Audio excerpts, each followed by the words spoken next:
Hey man, what's got you off in your phone there? Oh, just going through all the funny Mothman memes and supernatural shit posts I've been wanting to share. I just don't know where to put the posts yet. Don't you know about the Supernatural Selection Discord? We have a Discord? Yeah, for years, dude. Where have you been? Can people chat with the hosts and get previews of upcoming episodes and generally post funny shit as much as they want with other listeners? I mean, if that's your bag. I mean, personally, I wouldn't do that, but there are even live streaming events for the shows there, too. You've been in a few. How do you not know this stuff? It must have been my doppelganger. How do I get into the Discord? It's easy.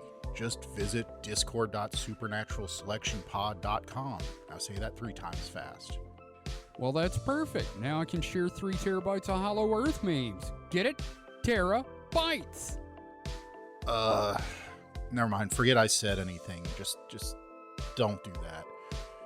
You should definitely not visit discord.supernaturalselectionpod.com to join the Discord. We don't want you there.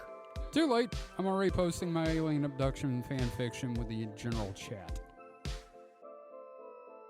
Join the hosts and listeners of Supernatural Selection on the official Discord. Just visit discord.supernaturalselectionpod.com.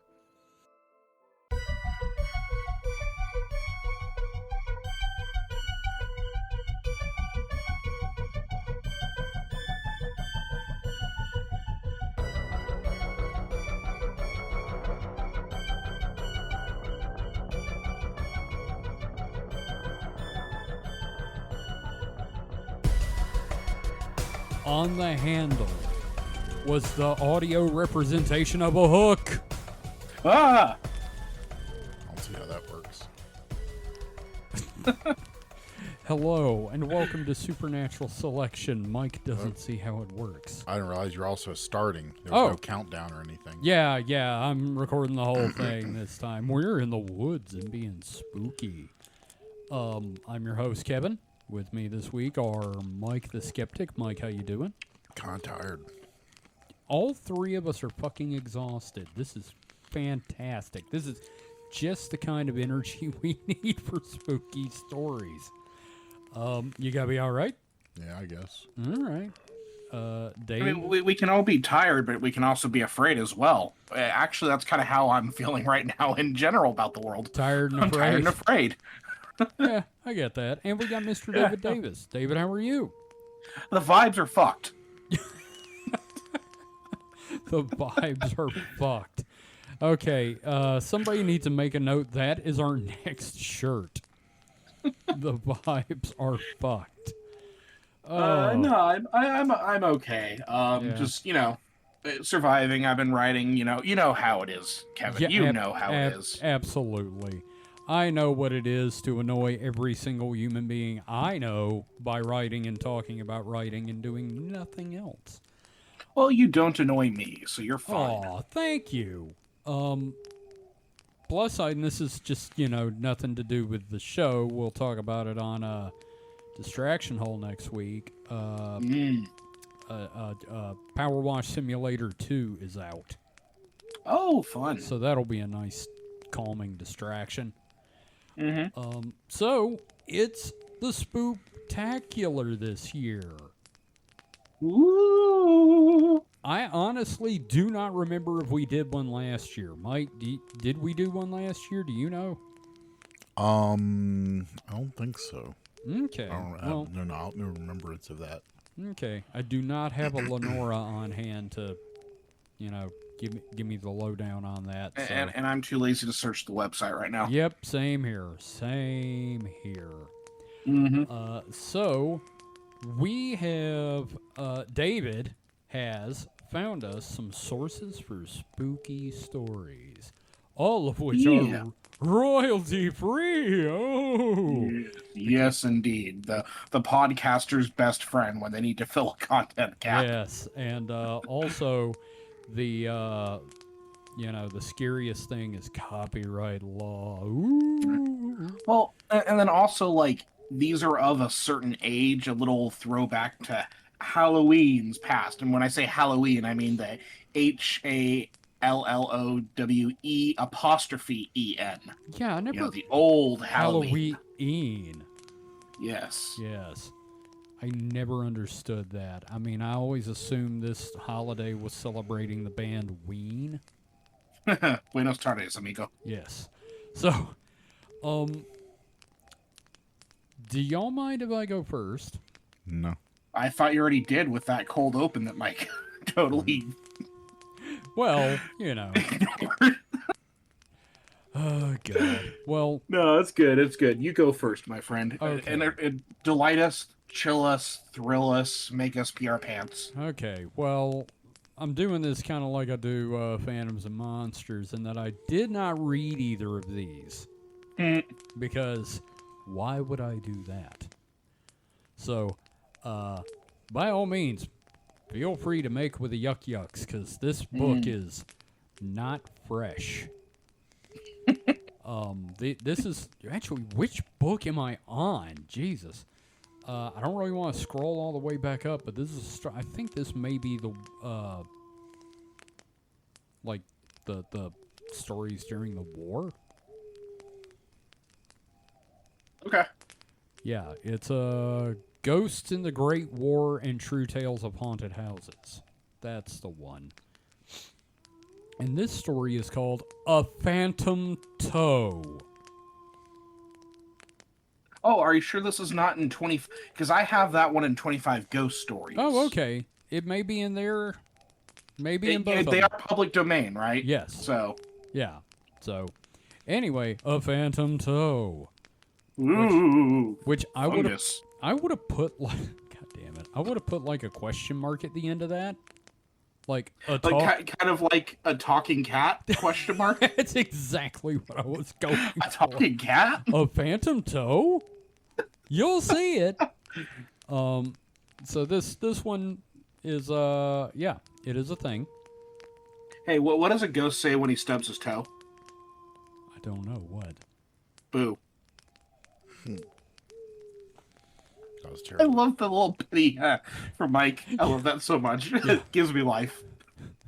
Yeah, I'm glad Mike did it, because I wasn't going to give you shit. I did another one for my class, and none of them liked it. It was, what did the vampire say to his victim? What? Nothing. His mouth was full. God damn, okay. I like that one. Anyway, your story, sir, about the ghost toe. Ghost boat. No, a phantom toe? The story begins. I am not a superstitious man. Far from it. Your penthouse. But I never thought the ghost would come to me, but... God. Okay, anyway, I'm not a superstitious man. Far from it, but despite all my efforts to the contrary, I could not help thinking, directly I had taken a survey of my chamber, that I should never quit it without going through a strange adventure. What does that mean? This is going to be a fun episode. Is this Old English? Because I'm certainly having difficulties. It's got to be like it's probably like 1904 if I recall correctly. Oh, lovely. Man, yeah. I could understand Sherlock Holmes easier than this. and I have rapidly become a Holmes nut. So you've been a Holmesy? You've become a Holmesy? What's up, Holmesy? Yep. I am not one of the Baker Street irregulars. They charge too much. Anyway, there was something in its immense size, heaviness, and gloom that seemed to annihilate at one blow all my resolute skepticism as regards supernatural visitations.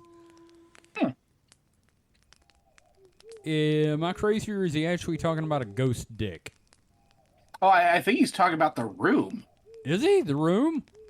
Yeah, I don't know. We've interrupted too many times, but I think he's referring to the room there. Okay, he's that or a ghost dick.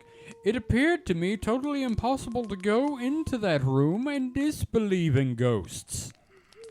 I would love to get you in that room, Mike, just to see what you'd say.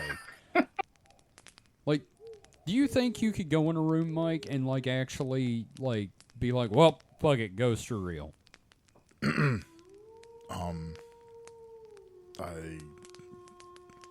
don't know. Could we offer you a tow? No, Like a I don't ghost want- tow? I Would that don't- work? I do not want a toe. You don't want a ghost toe? No. Okay, well, let's continue. The fact is, I had incautiously partaken at supper of that favorite Dutch dish, sauerkraut. And what? And I suppose it had disagreed with me and put It's more of strange... a gravy than a grave about you. Dude, seriously. It had disagreed with me and put strange fancies into my head. But this, as it may, I only know after. Parting with my friends for the night, I gradually worked myself up into such a state of fidgetiness that at last I wasn't sure whether I hadn't become a ghost myself. I ate sauerkraut and got antsy. That sauerkraut hit hard, dude. He's gassy. Yeah, apparently. That's what happens. That wasn't a ghost toe. That was a wee turtle head poking out. Anyway, supposing, ruminated I, supposing the landlord himself should be a practical robber and should have taken the lock and bolt from off its door for the purpose of entering here in the dead of night, abstracting all my property, and perhaps murdering me. What if my landlord, stole my locks and tried to kill me? I'm just gonna have to do translations here. God, that sauerkraut hit really hard. God, Talking what about the landlord killing him? shit was laced? I thought the dog had a very cutthroat air about him. Dog's got a knife. His eyes are shifty. Look out, Mike, the dog's got a knife. Oh, no. Now, I had never had any such idea until that moment, for my host was a fat, all Dutchmen are fat, stupid-looking fellow who I don't believe had sense enough to undertake what a robbery or murder meant. Man, my landlord's stupid as fuck. And he's a No wonder fat the ass. landlord. Oh, man. Wow, I hope he kills this guy at the end. But somehow or other, whenever we have anything really to annoy us, and certainly was not pleasant to go to bed in a strange place. Wait a minute. What? Okay. We have anything really to annoy us, and it certainly was not pleasant to go to bed in a strange place without being able to fasten one's door. We are sure to aggravate it by myriads of chimera of our own brain. What did the sauerkraut do? Show me on the doll where the sauerkraut touched you, sir. I am confused. So, on the present occasion, in the midst of 1,000 disagreeable reveries, some of the most wild absurdity, I jumped English. I guess that's what this is. I jumped very gloomily into bed, having first put out my candle, for total darkness was far preferable to its flickering ghostly light, which transformed rather than revealed objects, and soon fell asleep, perfectly tired out with my day's riding. Oh, I bet you were riding. Fucking ate sauerkraut and saw a ghost toe. Wow. Man. How long I lay asleep, I don't know. But I suddenly awoke from a disagreeable dream of cutthroats, ghosts, and long winding passages in a haunted inn. Mike, I think this guy just had one of those infinite bathroom dreams. Possibly. Like, there's a subreddit based on some of Mike's bizarre bathroom dreams. I mean, I'm not the only one. It shows I'm not crazy. Yeah, I know. That's the amazing thing. Yeah, the fact that a subreddit exists for crazy-ass bathroom dreams. Yeah. Infinite bathrooms, yeah. An indescribable feeling, such as I never before experienced, hung upon me. It seemed as if every nerve in my body had 100 spirits tickling it. Dude, has this guy never come before? I guess not. Man, he got ghost-throated. The throat ghost. And it was this accompanied by so great a heat that inwardly cursing mine host sauerkraut and wondering how the Dutchman could ensure such poison. What? Fucking racist against This guy is such a bitch. I love it. Fucking racist against the Dutch. This food's a little bad, so it's literally poison. It's poison, and the drama queen. I had a sad dream, and it was a Dutchman's fault. And Ghost tickled me. Ghost tickled me because of the kraut. Oh, God. I was forced to sit up in bed to cool myself. I got all hot. He's got flashes. I got all hot and bothered by that sauerkraut, y'all. Jesus Christ. Man, people were not very, they weren't equipped to live in our modern day back then, I'll tell you that much. And the bad thing is, I don't think I'm going to need my second story the way this is going. Right. The whole of the room was profoundly dark. You did blow the candle out, sir. Excepting at one place, where the moonlight, falling through a crevasse in the shutters, threw a straight line of about an inch or so thick upon the floor, clear, sharp, and intensely brilliant against the darkness. I leave you to conceive my horror when, upon looking at this said line of light, I saw there a naked human toe. Nothing more. Oh no! A fucking toe! Whatever shall I do? To be fair, it's like 3 a.m. You wake up, you got the rumbly and your tumbly from your landlord's horrible sauerkraut. You're sweating your ass off, and you just see a toe in the middle of the floor. Yeah, but I'm not gonna suddenly be anti-Dutch because I saw a toe. Well, some of us are just built different. Fuck the Dutch. Anyway. Fuck the Dutch. Spoketh the toe. You sleep no mo. Croak the toe. Throat. Throat. Mike, you gonna give us a throat? Maybe later. Oh, okay. He's gonna get off on denying us the throat. Okay, so, for the first instant, I thought the vision must be some effect of moonlight. Then, that I was only half awake and could not see distinctly, so I rubbed my eyes 2 or 3 times and looked again. Just imagine him doing the rubbing and then the Yeah, this motherfucker's doing double, triple takes. Like his nightcap pops off his head, spins around the air, and then lands back on it. Yeah, it's like I'm just picturing the thing from Don't Wake Daddy now. Yeah, it's like he shakes his head and you hear the Yeah, that thing. Still, there was the accursed thing. It's a toe. Plain, distinct, immovable. Marble-like, and it's fixed. Yeah, because, marbles don't roll around at all. The toe is just, I guess, sitting there for lack of a better term, and that's really freaking him out. Yeah, I guess so. Marble-like in its fixedness and rigidity, but in everything else, horribly human. I am not an easily frightened man, my ass. The sauerkraut scared him. A fat Dutchman has given him the heebie-jeebies.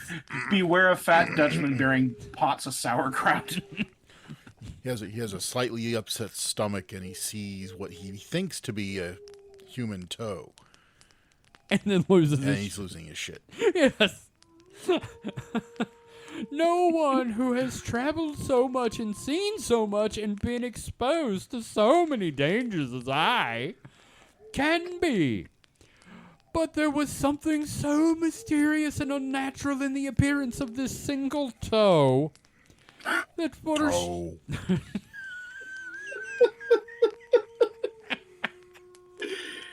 that for a short time I could not think what to be at. So I did nothing but stare at it. Just sitting in bed staring at this toe for like an hour. Is this interrupted sleep I hear everything about, you know, the old people doing? Oh, you mean the whole second sleep thing? Yeah, you know, you wake up, see the toe, write a novel, then go back to sleep a few hours later. Anyway, so... I'm looking forward to the modern film remake, The Night Toe. Night dedicated to... Oh, fuck it. I can't. Anyway. I heard Quentin Tarantino was going to direct it. Yes.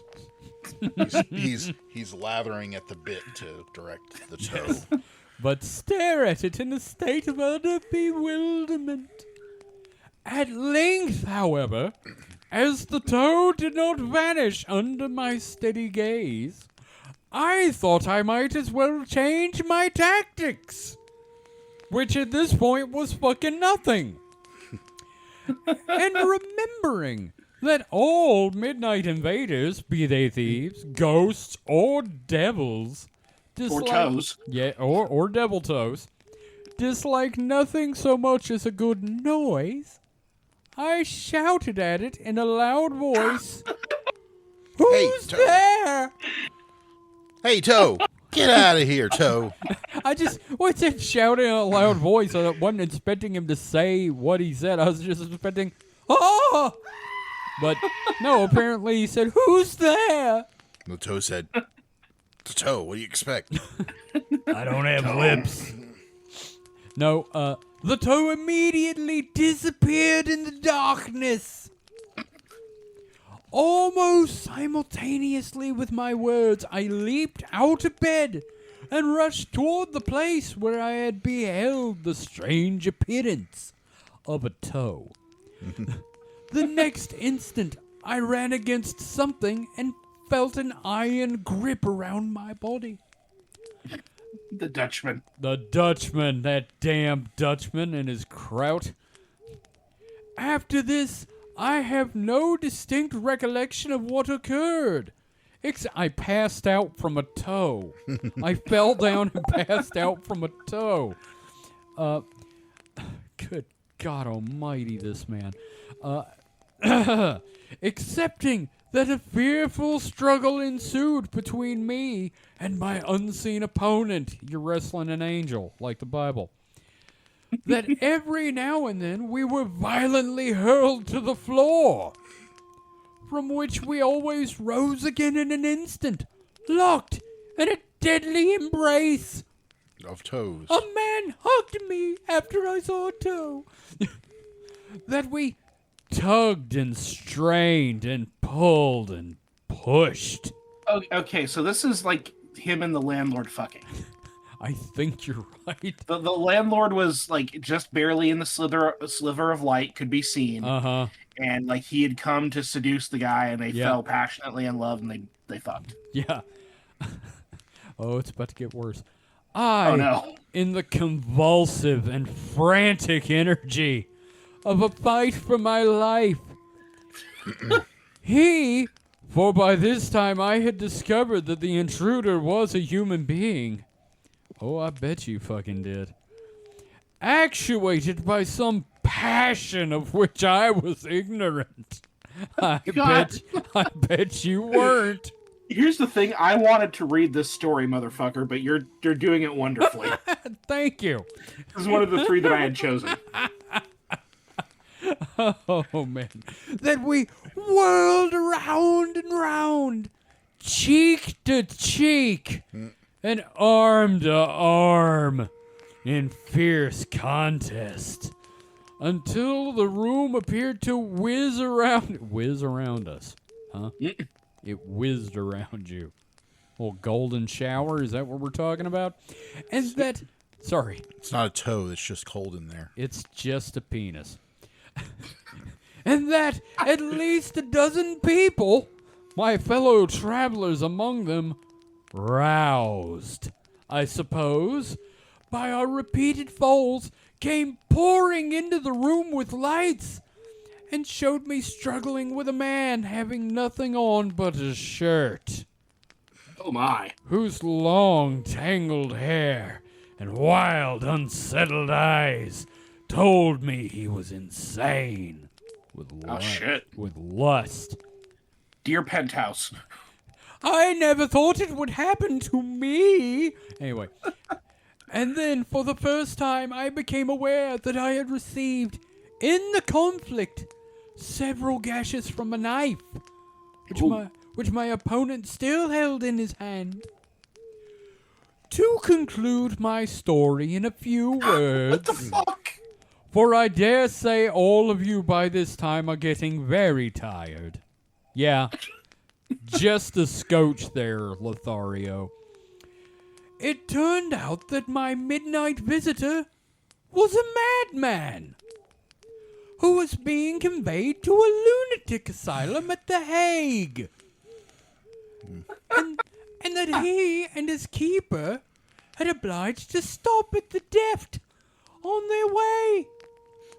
The poor fellow had contrived during the night to escape from his teacher, who had carelessly forgotten to lock the door of his chamber, and with that irresistible desire to shed blood peculiar to many insane people, had possessed himself of a pocket knife belonging to the man who had charged of him, entered my room, which was most likely the only one in the house unfastened. Oh, I do Okay, hope. why was it unfastened, sir? Oh, I do Let's hope be- a man doesn't sneak into my unfastened room tonight. A filthy Dutchman. Oh, I certainly hope I don't see a massive throbbing toe. And was probably meditating the fatal stroke when I saw his toe in the moonlight, the rest of his body being hidden in the shade. After this terrible freak of his, he was watched with much greater strictness, but I ought to observe, as some excuse for the keeper's negligence, that this was the first act of violence he had ever attempted. Eh? The fucking end. Truly a tale of terror. Yes, the man who became bizarrely aroused by a toe and wrestled a man with a knife. I'll never look at toes the same way again. I swear, I mean, like, how we feeling about the toe, man? So here's the thing. Yeah, It's actually a pretty fun little story with like a genuinely creepy angle. sure. Like we're too hung up on the toe. I think the toe really kind of buried the lead here. Yes. But like again, like a more modern retelling of this, I think could be like a lot of fun and very creepy. Because again, it's just It's a creepypasta psycho. for sure. It's psycho. It's a fucking psychopath who comes into the room is about to kill the person, I'm called like the toe killer. right? Yeah. But yeah, no, I enjoyed it. I especially enjoyed your style of narration Well, here. thank It was very you. very fun. I had a lot of fun doing that. Yeah, I don't know. Something about the way this stuff is written, it's always bizarrely homosexually charged. Right? Like, Mike, I've told you about reading Sherlock Holmes, A bit. and like every fucking story, Watson, Holmes, I ejaculated. Which I always read as Holmes, I ejaculated. I've come. Quite right, Watson. Anyway, yeah, no, I'm really glad I got to read that one, because holy shit. The Phantom Toe. Oh, God. So, who wants to go next? Mike, you got one yet? No, I've been trying No. to find one.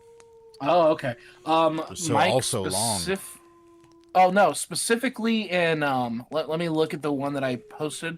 I think it's Ghosts in the Great War and True Tales of Haunted Houses. There's like a bunch of like smaller ones. Yeah, there's also So like some poems and stuff in the book of Halloween. Halloween. Yeah, because I'm looking at Ghosts in the Great War and other stories, and like there is a ton of them that are pretty short.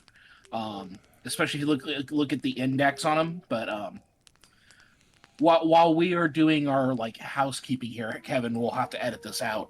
How many stories did we want to do? I don't know.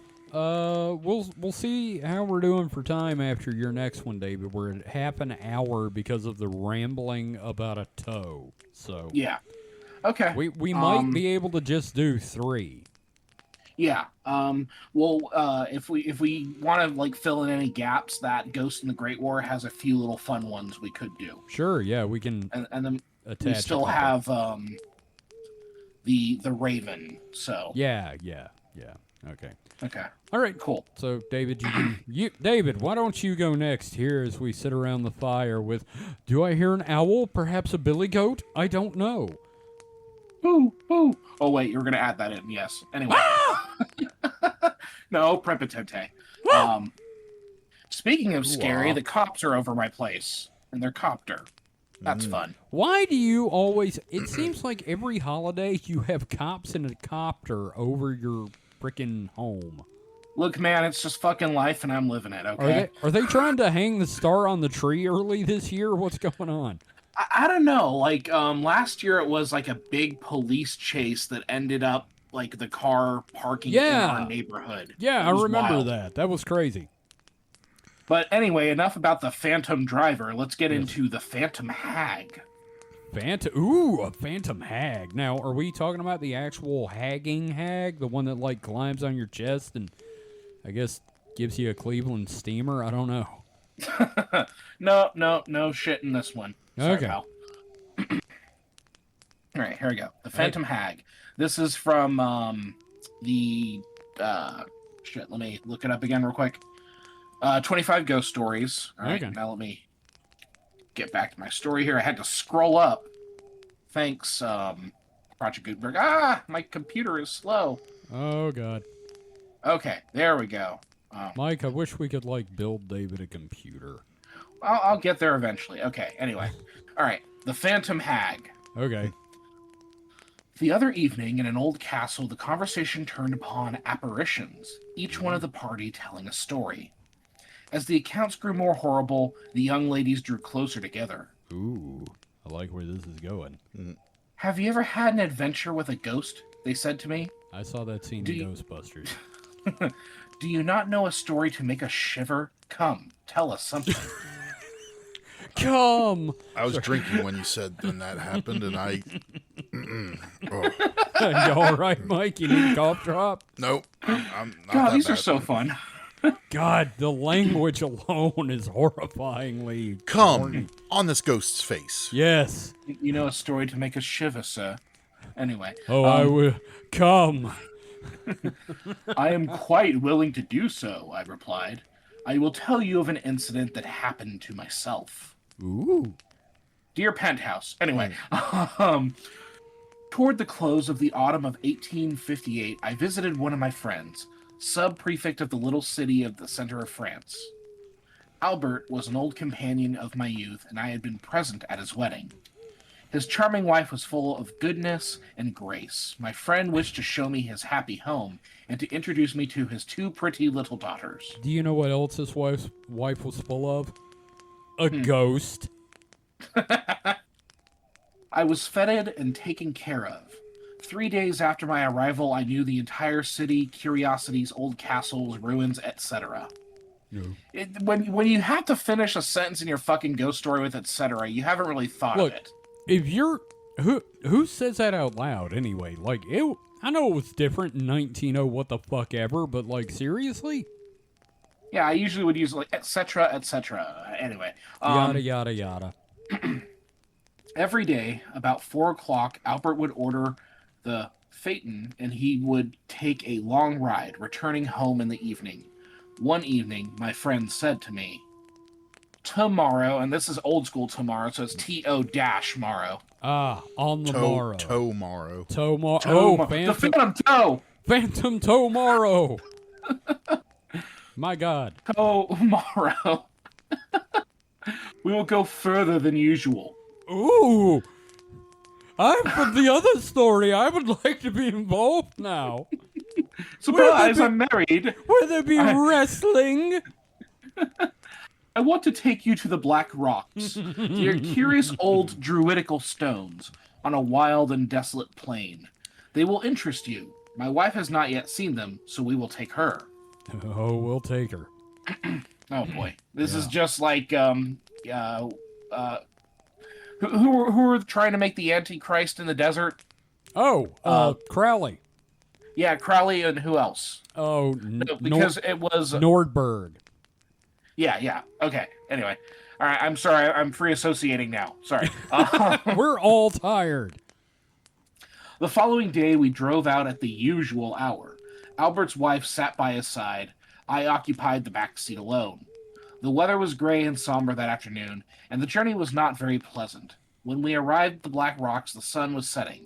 We got out of the phaeton, and Albert took care of the horses. Oh, I bet he did. Jesus Christ, guys. Albert, his name was Mr. Albert Hands. Oh, God. God fucking damn it. You son of a bitch. God damn it. Sorry. I'm so sorry. Fuck. Jesus Christ. And that's the end of the series. Anyway, continue. Oh, man. We walked some little distance through the fields before reaching the giant remains of the old Druid religion. Albert's wife wished to climb to the summit of the altar, and I assisted her. Oh, this is a bad idea. Right. I could still see her graceful figure as she stood draped in a red shawl, but her veil floating around her. She's fucking married, dude. Yeah, dude. You need to calm the fuck down, man. How beautiful it is, but does it not make you feel a little melancholy? Said she, extending her hand toward the dark horizon, which was lighted a little by the last rays of the sun. Look, no offense, but bitch, you climbed on the altar. You did this. The afternoon wind blew violently and sighed through the stunted trees that grew up around the wild chromalex. Not a dwelling nor a human being was in sight. We hastened to get down and silently retraced our steps to the carriage.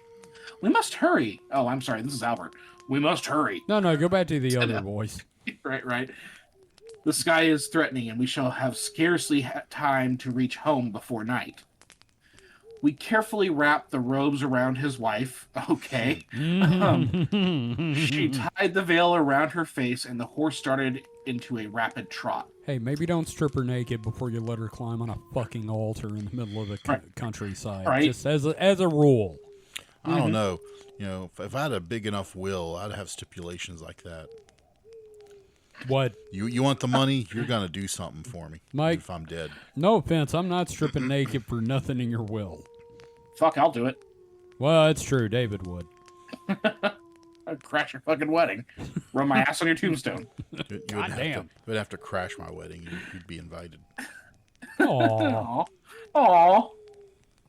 Oh, that's sweet. I feel so happy now. So anyway, they wrapped the robes around her. Because she was naked. Tied the veil to her. She tied the veil to her face, and the horses started into a rapid trot. Is this Sharia law? It was growing dark. The scenery around us was bare and desolate. Clumps of fir trees here and there and furze bushes formed the only vegetation. We began to feel the cold, for the wind blew with fury.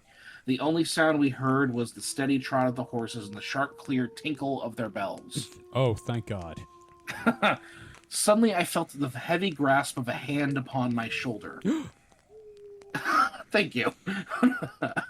I turned my head quickly. A horrible apparition presented itself before my eyes. In the empty place at my side sat a hideous woman. I tried to cry out. Rude. The phantom placed her fingers upon her lips to impose silence upon me. Shut I up. could not. She cast silence as a spell. Have you She's got a any hag. change? I could not utter a sound. The woman was clothed in white linen. Her head was cowled. Her face was overspread with a corpse-like pallor. And in place of eyes were ghastly black cavities. Ooh. Yeah, no, that's a pretty good fucking ghost. Yeah, no, it's I'll give like you that. You know what? For an whole ghost story, that's pretty fucking horrifying. That's Yeah, like no, I like it. that's some Event Horizon shit. Yeah.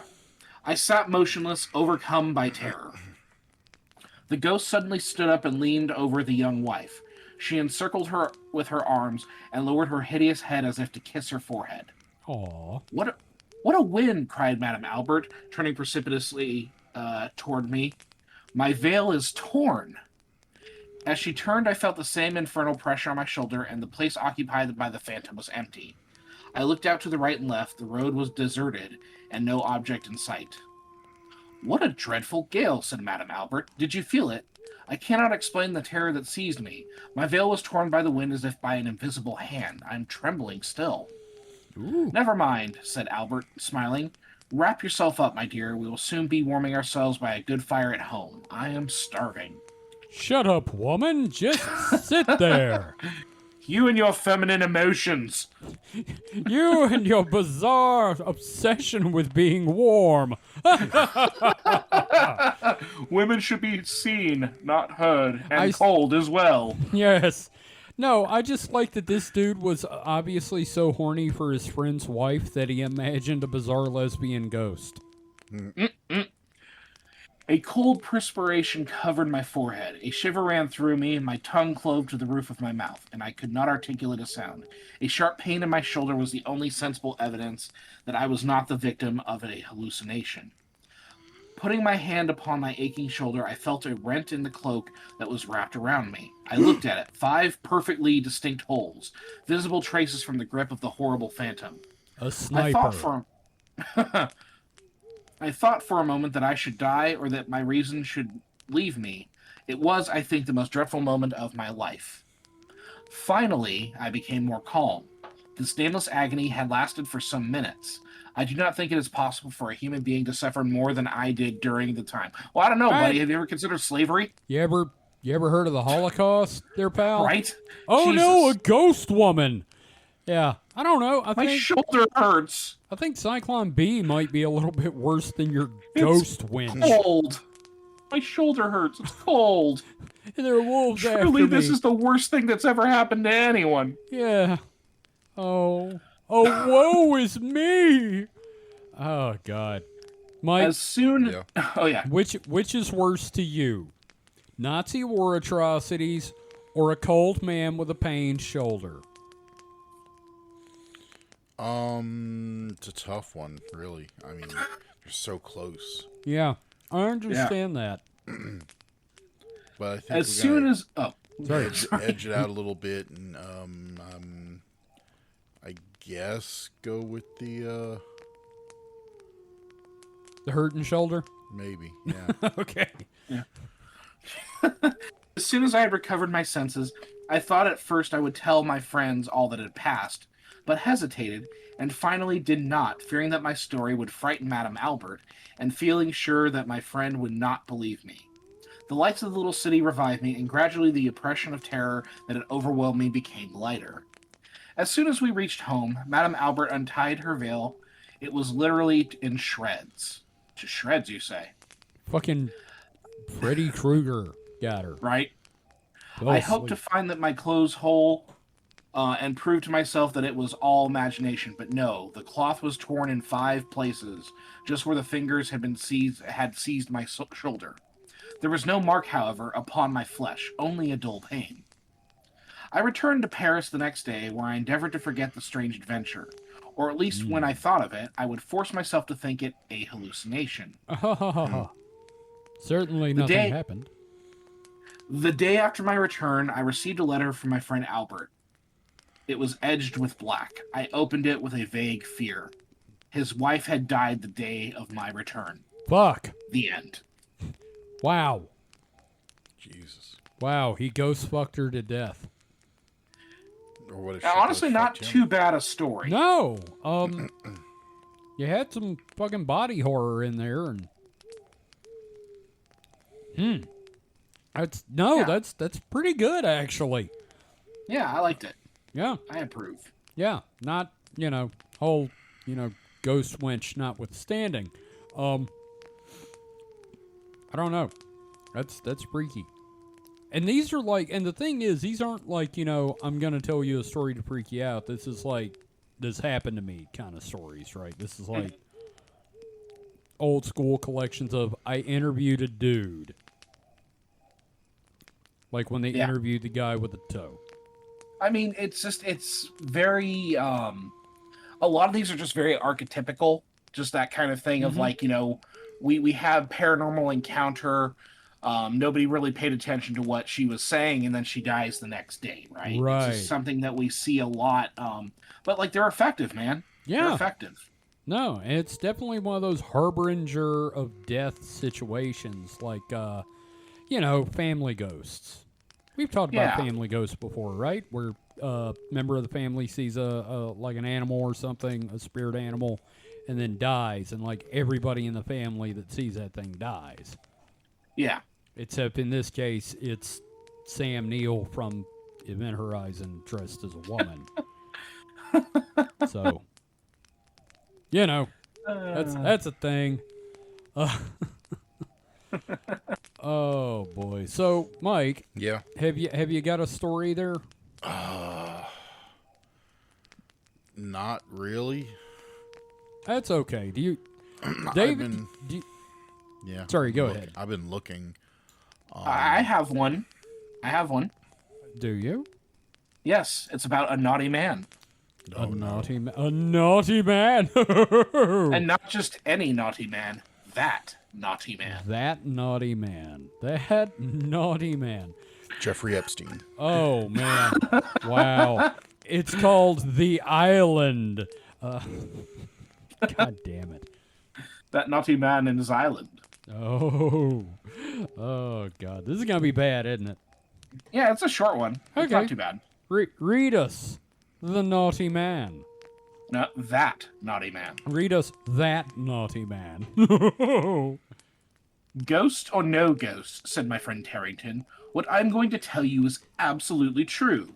It is strange and inexplicable, and I make no effort to explain the happening. Listen. Bitch. 25 years ago, I obtained work in a factory in a northern town and, eventually, got a house near my work. A little old-fashioned dwelling which had once been used as a shop. My little girl, Marion, was then about 4 years old and had always been a good child to take to bed. And that's whoa. Back up. to take to bed. This is Epstein. I was going to say, she was 4 years old, just old enough to work in the factory. But then you said take her to bed, and I'm like, oh no.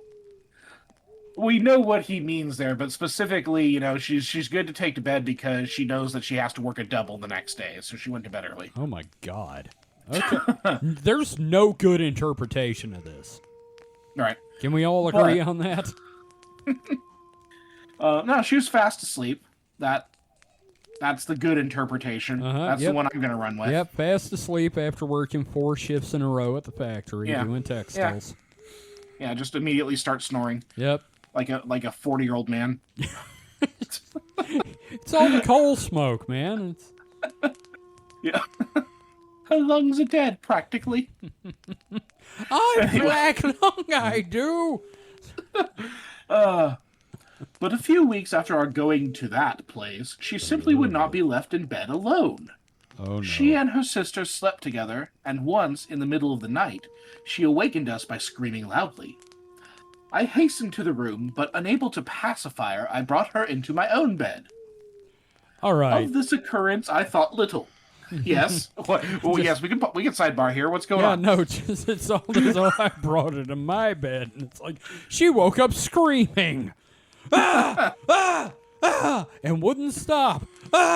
So I brought her to my bed and shut her up. I just don't like the way this is going, man.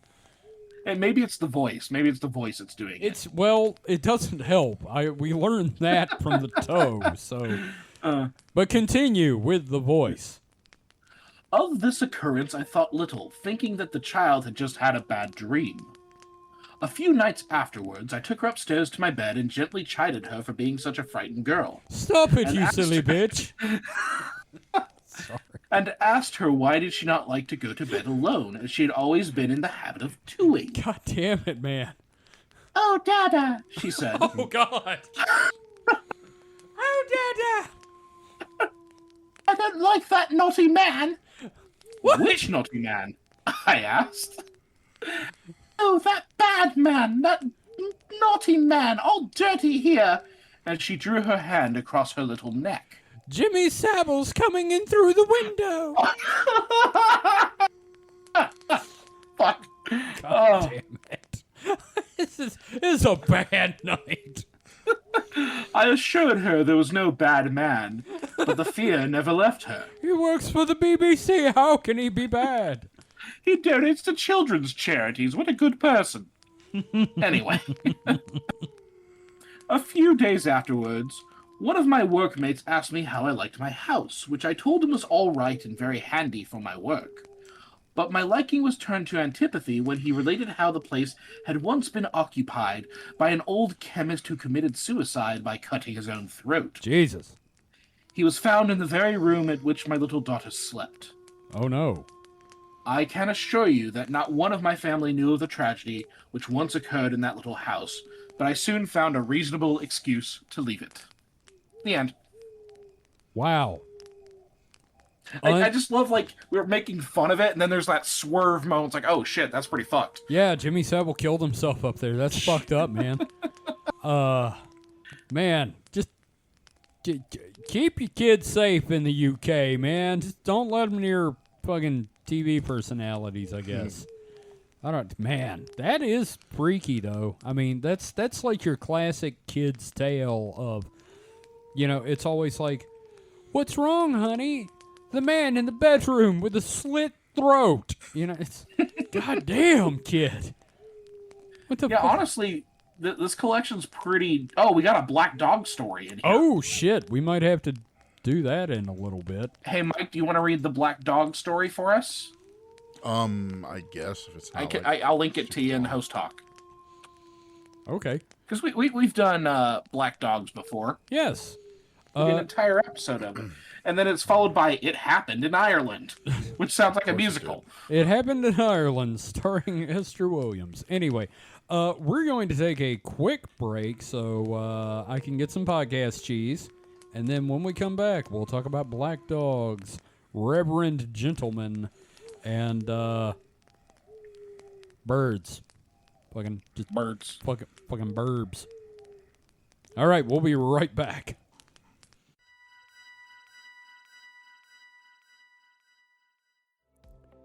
Hey, Kevin here. Hope you're enjoying the episode. Hey, who are you talking to, Kevin? Listeners of our shows. I also want to let them know that if they're enjoying what we've been doing, they can support us on Patreon. Oh, Patreon. Were you going to tell them about the early episodes? Also, Patreon exclusive episodes that can be found there too? Well, yeah, I was going to do the whole yeah, and then there's the other cool stuff, including art, merch for subscribers, like tote bags, hoodies, shirts, mugs. Yeah, and can you believe people could support us for only $5 a month? You're definitely going to mention that too, right? I was. Support Supernatural Selection and The Distraction Hole on Patreon for as little as $5 a month. Visit patreon.supernaturalselectionpod.com to learn more and get started today. Ghost. Yes. I have hit the record button, but only after. I think the only thing we get was a meal ghost. That's a fart, everybody. That's a fart. Hello and welcome back. We are back with more spoopy stories for Halloween. Halloween. And, yeah, you gotta have that little een.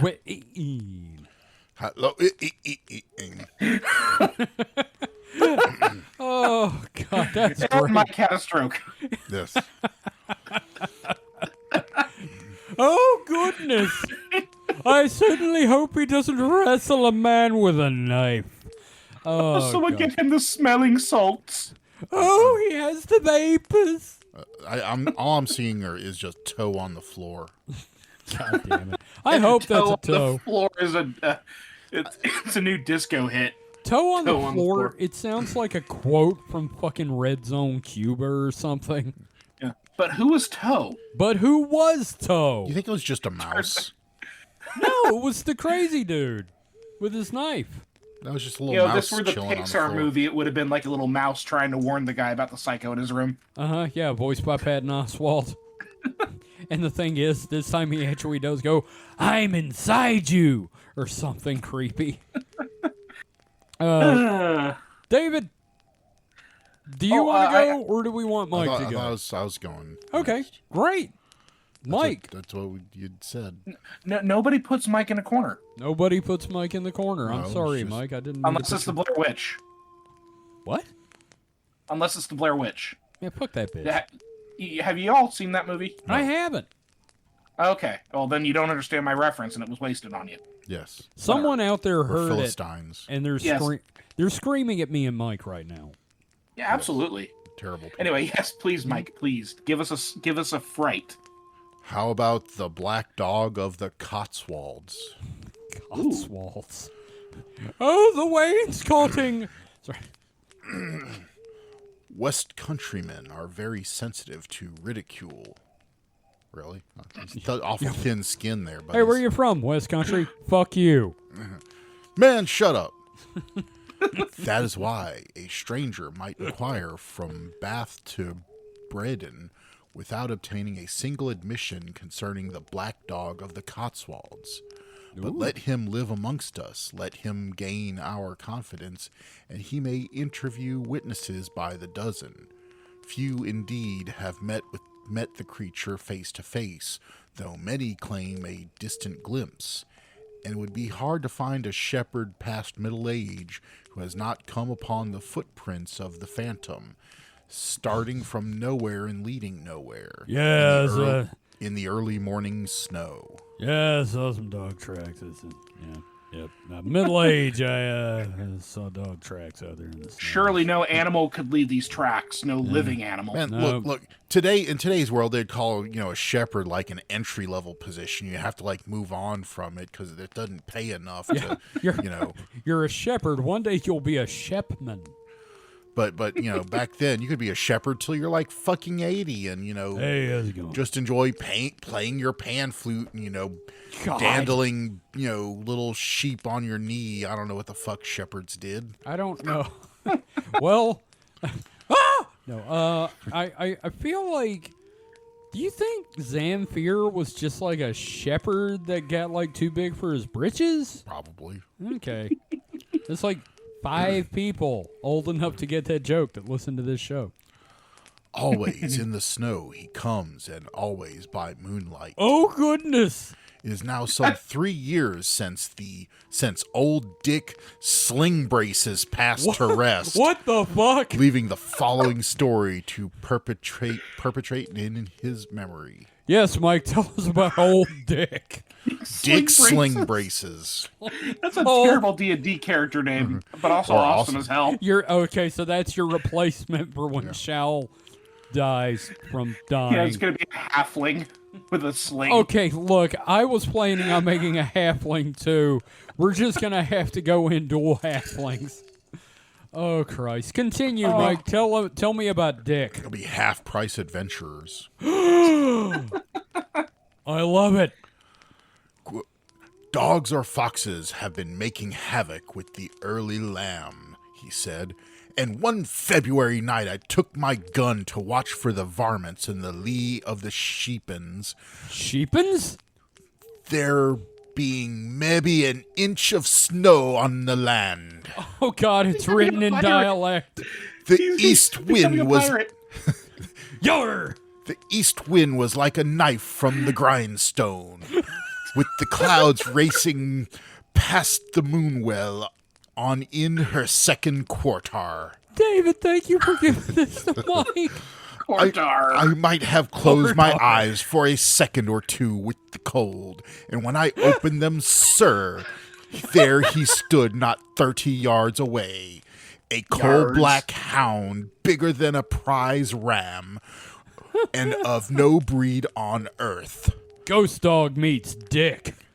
I knew him in an instant, the black dog of the world. He said it. He knew him biblically. Of the wolds. The wolves? The black dog of the wolds. Wolves. Now, you don't shoot a dog until he takes a lamb if you want the law on your side. but fearing for my life, I pointed my gun at him, and he vanished to nowhere. Really now? I dropped the muzzle and, all of a shake, I peeped over my shoulder only to see him behind me, the moonlight striking into his eyes like blue flames. Oh. With a choking, dizzy feeling, I screwed up my old gums together, and with my gun up again, and again he vanished. And again he was behind me. How long he played with me in this fashion I don't recollect. But It's like fucking Fist of the North Star. You were already dead. but Had to get straps on his fucking head. in the end, the gun went off of itself. And the next thing, my grandson George was helping me up and asking me if I felt better. And being 70, the following week I put by my crook and took to my old age pension. I saw a dog, it scared me, so I retired. Motherfucker got a pension. Who? From who? Who gives a shepherd a pension? The sheep? Well, depending on when the story was written, it's kind of a Down Abbey situation where, like, the royals, or not the royals, the noble people, they have all the properties and they rent it out to tenant farmers. Okay, let's call them the gentry, because there's nothing noble about these people. Yeah, that's fair. Okay. Yeah, the gentry. Yeah. I like that you went into pirate mode and then you started to sound a little bit like a deeper voiced Alan from Smiling Friends. Hey, look, it goes. The spirits. God. I go where the spirits take me. Okay. Take you to some I strange don't places, my know friend, but I what you appreciate it. mean. They say, added the old shepherd. He mostly comes as a warning that 'tis time to retire. But I will mention that morning showed up the snow trampled like a fold yard, but never a print beyond the boundary wall. Dog shows up. You should look into getting your Dude, 401k. you're old, The man. Come on. retirement dog. Retirement dog. Yeah, you know, I want to meet the retirement dog. It's Penchy, the retirement hound. I love This episode of Bluey is called The Retirement Dog. Pinchy the Hunted. I love that movie. Oh my god. Dude, you don't work yourself to death, man. Come on, you just enjoy your old age, man. Just But I love the sheep so much. I dude, bet you do. Dude, look, you can't even follow me, dude. I'm not even like teleporting. I'm literally just walking around you, and you're like blacking out and having to like jump and spin around. You know, I'm glad you got this one because I tried to do an accent, and it will be somehow more offensive than what you did, which is just When in doubt, reading just do phonetically. Shaggy. Zoinks! This dog here, mate. Oh crikey! Ruh-roh. Oh, the dog's just Scooby. Hey, we got another black dog story on here. We haven't had one of those in a while. Yeah. It's been a little bit. Mike, that was a good one. Thank you. I like that. Oh, man. I am tickled pink at that story. Are you sure it wasn't a ghost? No. Hang on, I went to look. I wanted to see how it's written there, and my eyes are getting cross-eyed. Never mind. Fuck it. Let's move on. Okay, so I'll do another one, and then you want to jump on, Kevin? Yeah, we'll do that. Cool. Okay. This one is a man with an axe. No! What, like Slash from Guns N' Roses? Or Pierce. The ghost of Slash. Anyway. Yeah, I'm not dead, man. What are you talking about? I live in an ordinary little suburban house. One of a row of boxes with lids on.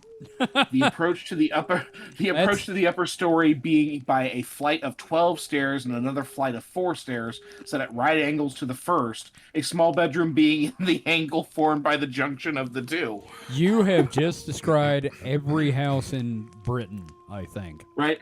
And I appreciate that, like, no, committing to detail. Well, here's the layout of the fucking house.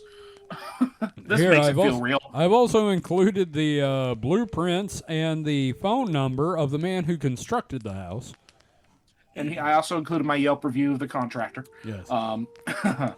One night, some 6 months ago, when passing this bedroom in the dark, I caught a momentary glimpse of the form of a man holding an axe in his right hand, his face bearing a highly malevolent expression.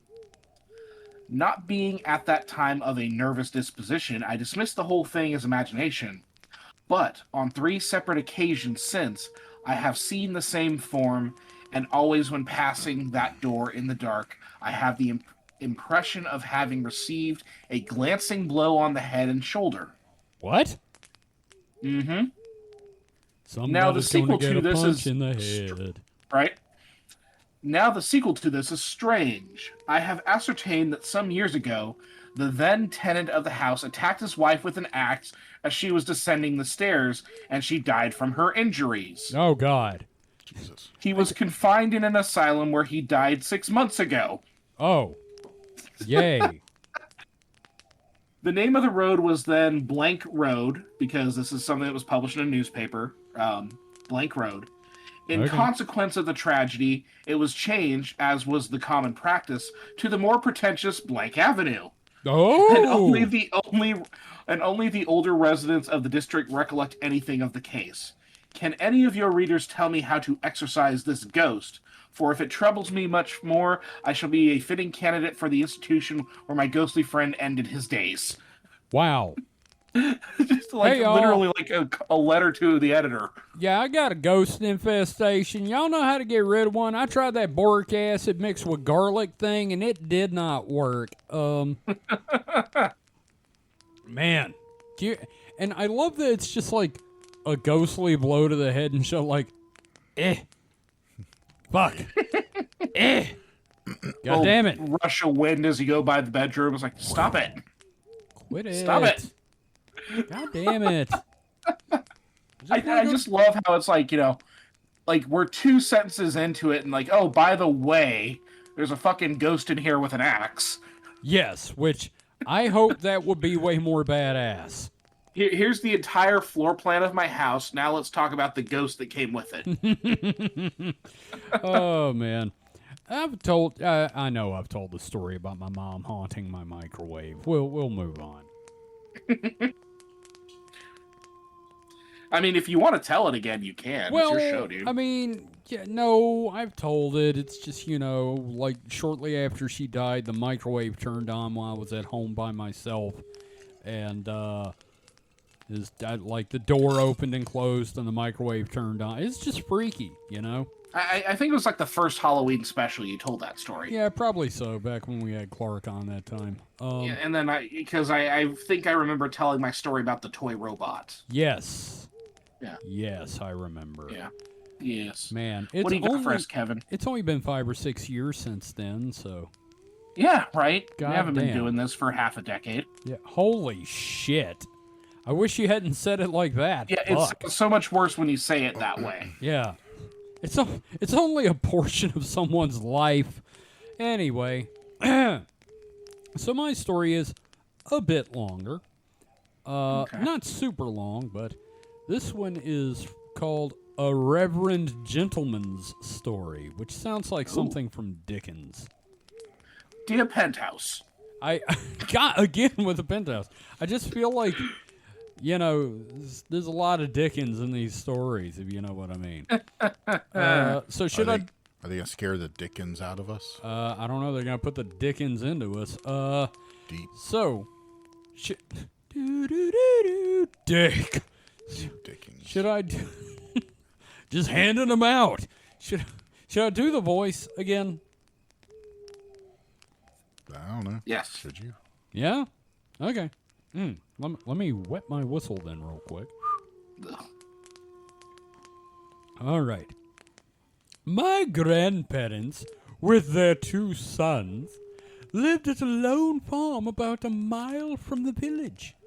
In my early days, I spent much of my time with them, and often heard them speak about the visitations of the ghost. They quite believed the place was haunted, and taking into account my own experiences, I was led to believe the same. This is not nearly as pretentious. And probably will not. So give us a Cockney accent for it then. Oh, no. No. No. It is too late and I am too tired to do Cockney. Man.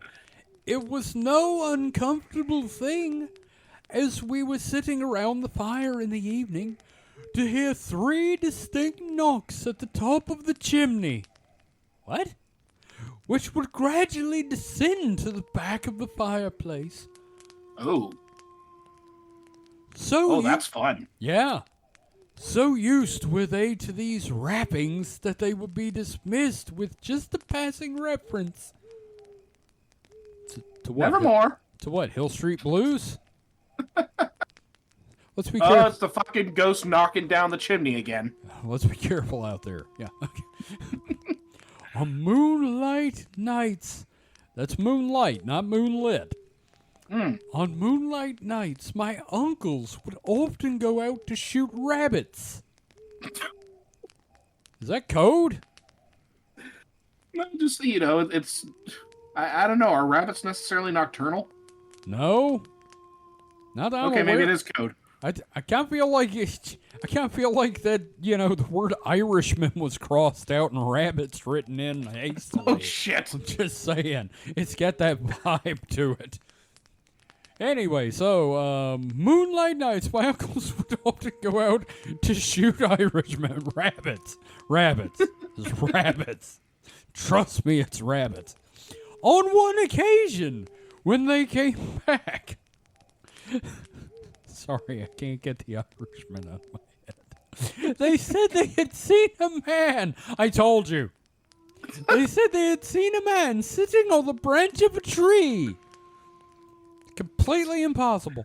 They challenged him to come down, thinking he was a poacher in hiding. What were y'all doing? Hey, come down here. Hey. Get down here. Come Hey, on. Get out. Get off that branch. Fucker. Get. I dare you. Fucking poacher. Got a nice potato for you. Fucking Irish. God damn it. Anyway, poacher in hiding. But as they were looking at him, he suddenly disappeared. Poof. Poof!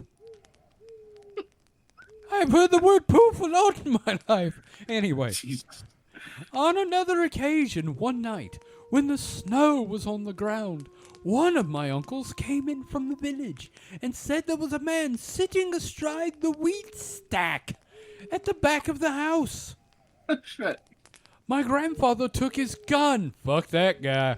Just everybody's fucking loaded in this. They're just like ready to shoot anything at a moment's notice. Everybody in here is just packing heat constantly. My grandfather took his gun and went to the back of the bedroom window. And looking out, sure enough, there sat the human form. My grandfather shouted, "If you don't come down, I'll shoot you." But before he had time to raise his gun, the figure vanished. Next morning, they got a ladder and examined the roof of the rick to see if they could find any footprints or if the snow had been disturbed, but not a trace could be found! Exclamation point. Sometimes the ghost would appear in different shapes and forms. Good. In the winter, the cattle were kept up in the yard and cow sheds.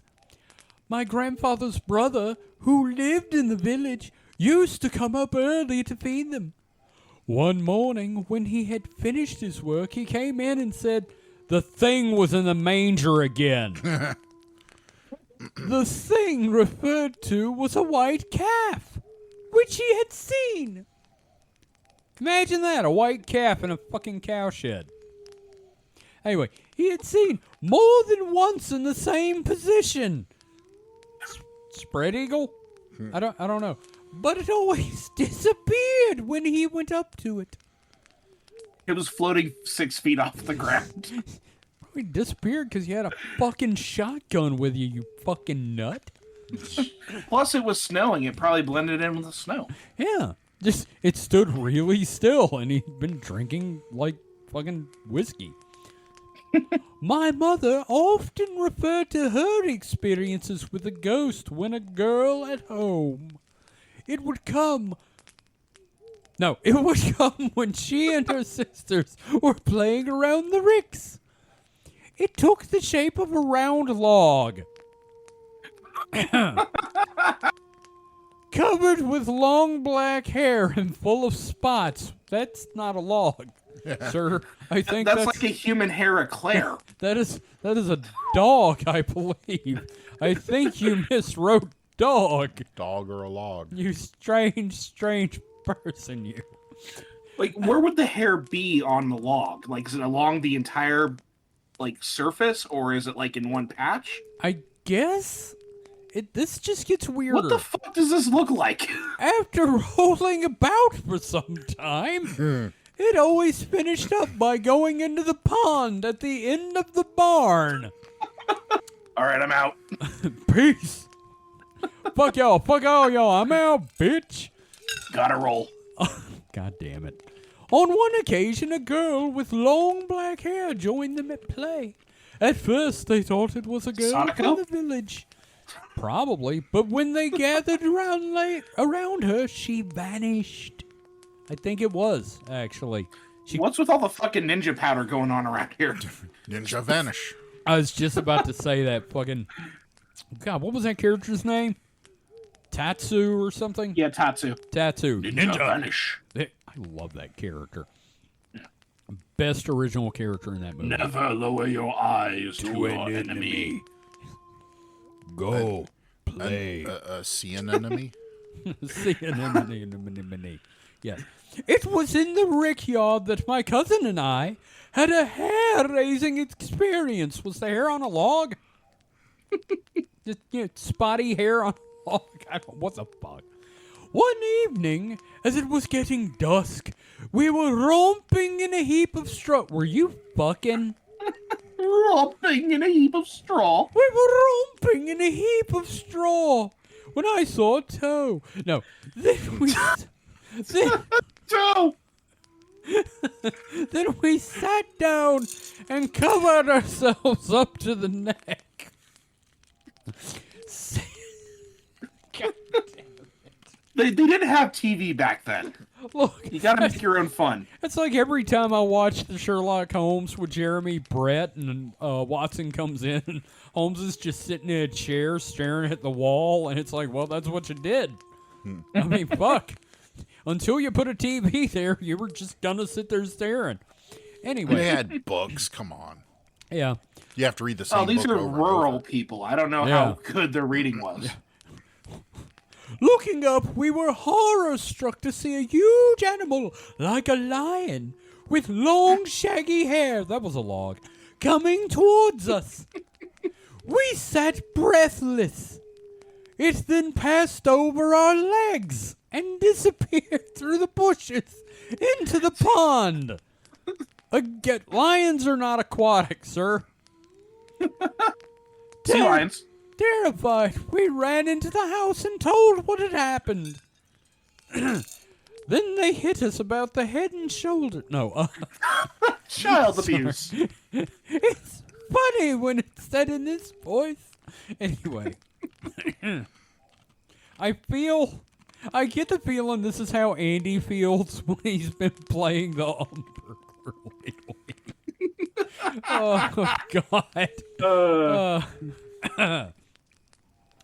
I had another experience later on. Early one morning. God damn it. you really channeled Pops from regular Yep. show there. Mordecai Rigby. Oh! Early one morning on the road leading up to the farm. Just before me, I saw a white calf's head projecting from the corner of a heap of stones. Fuck, man. It was motionless. So I went to see what was the matter with it. But as I came up to it, it vanished and appeared at another corner. I then thought of the white calf in the manger, which is probably an allegory for Christ, and started to run. I saw a cow and ran away, is what you just told us. Well, the cow did teleport. I guess it aborted. I don't know. On another occasion, Jesus Christ, he keeps going.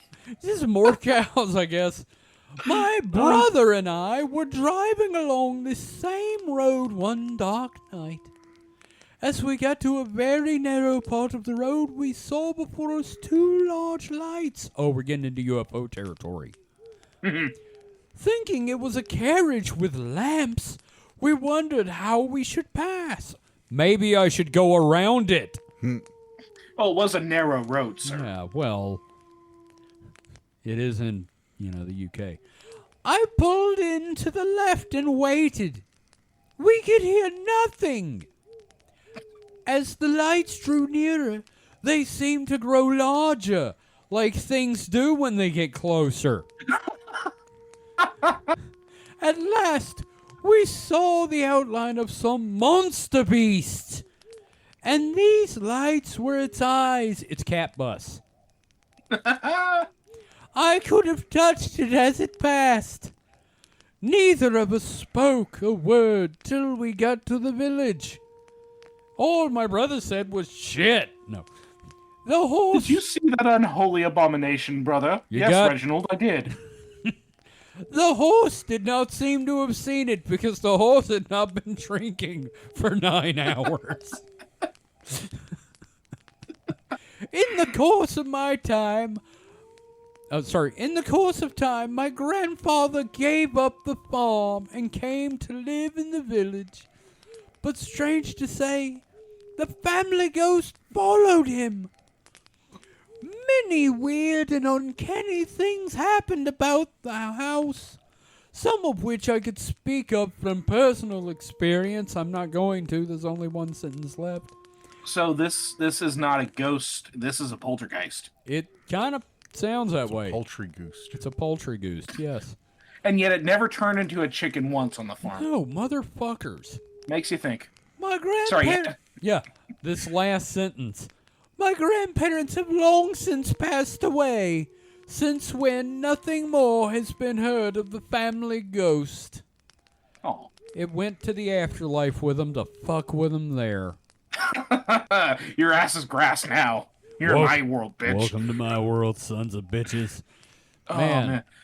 That fucking story is just... Oh, my God. It kept insane. going. Yeah. Just, again, everything just disappears. Yeah. I don't know. I just enjoy getting to the quotes and doing, if you don't come down, I'll shoot you. Yes, I did appreciate that. Thank you. How do we feel about a reverend gentleman's story, guys? Mike, how you feel about Mr. Ghostman? Or the ghost cow, I guess, would be the better way to put it. Moo. I'm still struggling to understand the log with hair.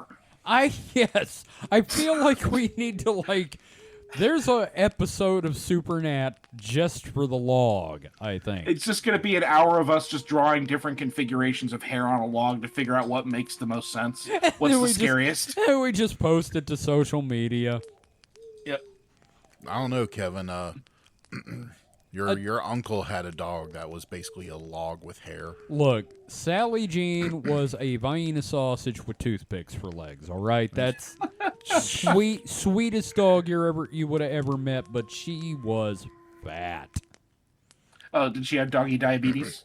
I don't know. Probably. He fed her malted milk balls. Jesus Christ! This dog was a cylinder. I'm saying it. She didn't have a neck. It just kind of went to a point with her nose. There was just a head sticking out of a sausage. It was kind of like if you took a child's drawing of a dog. Pretty much. Yeah, pretty much. Except I don't think a child would draw a dog this fat. I loved Sally, though. Sally was like the best dog I ever knew. She's just sweet as hell. Anyway, now that I've made us sad about a dog that got run over and was reported as a pig, let's talk about something else. Jesus Christ. Oh, shit, I'm so sorry. Number one, sorry for your loss, but holy fuck, that is 20 years the best ago, right? capital Mike, this was 90-something. Yeah, this was close to heading toward 40 years ago. So, Mike, you're up next, actually, for a story. So, We're more like 30, but okay. yeah, I wanted to make us feel bad. So, I mean, we have been doing this for half a decade, you know. God, would you stop that? Doing it for 17 diggity years. God. Which was the style at the time. Yeah. So, a dream or a ghost? A ghost? In capital letters, I know nothing of the occult I know what I saw. and claim no great belief in it. Yet, an instance occurred in which I was undoubtedly assisted by what appears to be the occult. Hey, don't forget to carry the 2 when you're doing your taxes there. Was he assisted by the occult or by just the cult? Ooh. I am Aleister Crowley, and I am helping you with your 401k. Pull your pants down! It was just after the signing of the armistice Oh, man, That I thought you were going to say Declaration of Independence. that I was at the Dobrich in the Dobruja running a YMCA center there. Oh, hell. The goods for the boys used to come by ship to Varna. They were placed on rail at Varna by another YMCA officer stationed there. Can I ask, what fucking country is this? I mean, this definitely sounds European. Where you from? Varna. Yeah. Then again, this is a loaded question because, like, all those countries immediately started shifting and new countries emerged. Okay, fair. Right after But- the armistice. Where are you from? It doesn't exist anymore. Would Let's you like to move be on. a YMCA officer? In World War One? No. God, Jesus. They were locked and sealed, and a guard placed over them by the British RTO at Varna This is Bulgaria. before being transported to Dobrich by the Bulgar railway authorities. These stores always arrived locked, and yet invariably with the quantities of goods missing. Both my colleague at Varna and the RTO thought I was mistaken, and the Bulgar railway official said, quote, "Nothing could have been stolen." I was puzzled. Then one night, as I lay in bed, there passed before me, as in a panorama or a moving picture, so vivid and real it was it, a vision of a train drawing up to the night to a small station. I distinctly saw a stout, middle-aged Bulgar station master, as was provided by his uniform, go to a coach, unlock it, creep in, and roll out some crates marked YMCA. Ghost Lock thieves. it again, and then whistle for the train to proceed. Get up now. Vivid as the vision was, I paid little heed to it. As the next 2 or 3 consignments all revealed goods missing again, I decided to act Sherlock Holmes myself next time. But it was a ghost, so nothing happened. I went down to Varna. After the goods were loaded, I allowed the RTO to lock the doors with me inside and seal them. Only You could get shot. Only we two knew I was there. This is the plot. This is literally a scheme I remember from the second era Mistborn books. Also, the story doesn't paint Bulgarians in a very good light. Yeah. Well, at least they're not Dutch. It's fair. The train rumbled along in the night for some considerable distance, and then drew up at a wayside station. It was midnight and very dark, but I heard heavy footsteps approach and stop by my coach. Then a heavy breathing and a fumbling at the lock, and the door was gently slid back. It was Wilford Brimley. A bullseye cast a gleam inside, and by it I saw the burly figure, the burly form of a Bulgar station master begin to creep in.